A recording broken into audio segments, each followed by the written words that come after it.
5 seconds. Start.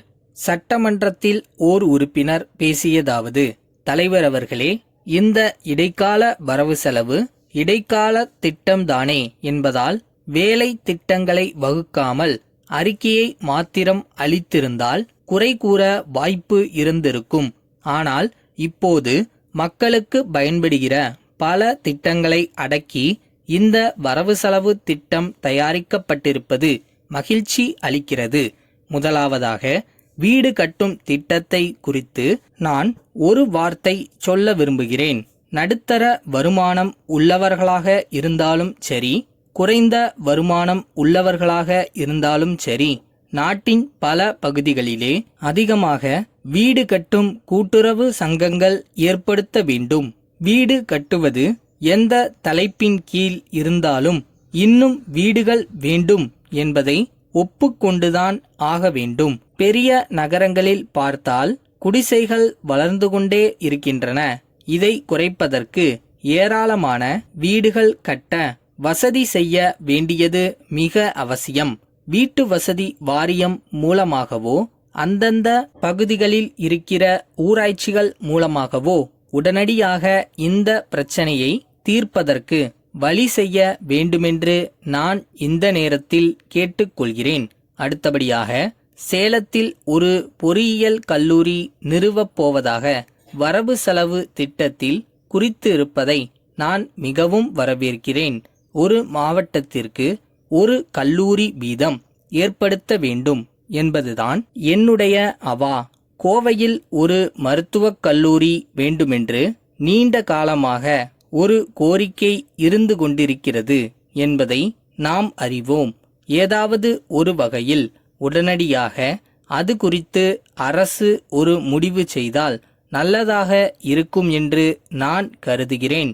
நாட்டில் இருக்கும் மருத்துவர்களின் எண்ணிக்கையை நமது நாட்டின் ஜனத்தொகையோடு ஒப்பிட்டு பார்த்தால் அது மிக மிக குறைவு என்பதை நான் இங்கு குறிப்பிட விரும்புகிறேன்.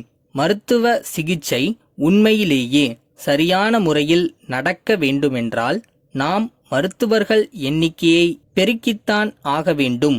எனவே உடனடியாக இந்த நாட்டில் பல பகுதிகளிலும் மருத்துவக் கல்லூரிகளை ஏற்படுத்த வேண்டுமென்று நான் கேட்டுக்கொள்கிறேன். இதில் எந்தவித ஆட்சேபனையும் இருக்க முடியாது.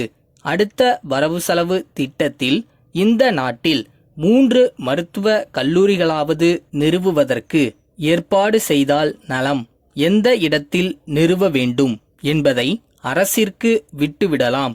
ஆனால் கோவையைச் சேர்ந்தவன் என்பதால் கோவையிலே இதற்கான வசதிகள் அதிகம் என்பதை நான் குறிப்பிட விரும்புகிறேன். கடைசியாக, நமது மாநிலம் தொழில்துறையில் மிக வேகமாக முன்னேறி வருகிறது என்பதை யாரும் மறுக்க முடியாது.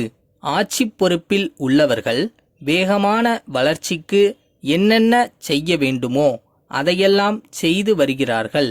தொழில் நுணுக்க உதவி, மூலதன உதவி, வேறு வசதிகள் எல்லாம் செய்து வருகிறார்கள்.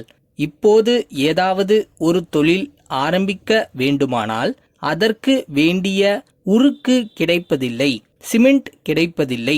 இதை போன்ற பல தொந்தரவுகள் இருப்பதால் அரசு எவ்வளவு வேகமாக ஒரு தொழிலை ஆரம்பிக்க விரும்புகிறதோ அவ்வளவு வேகமாக அந்த தொழில் உருவாக முடியாது.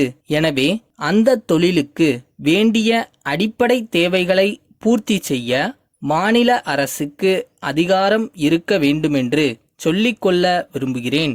கோவையில் பல பொறியியல் தொழிற்சாலைகள் நிலக்கரி வரவில்லை என்பதனால் பாதிக்கப்பட்டிருக்கின்றன.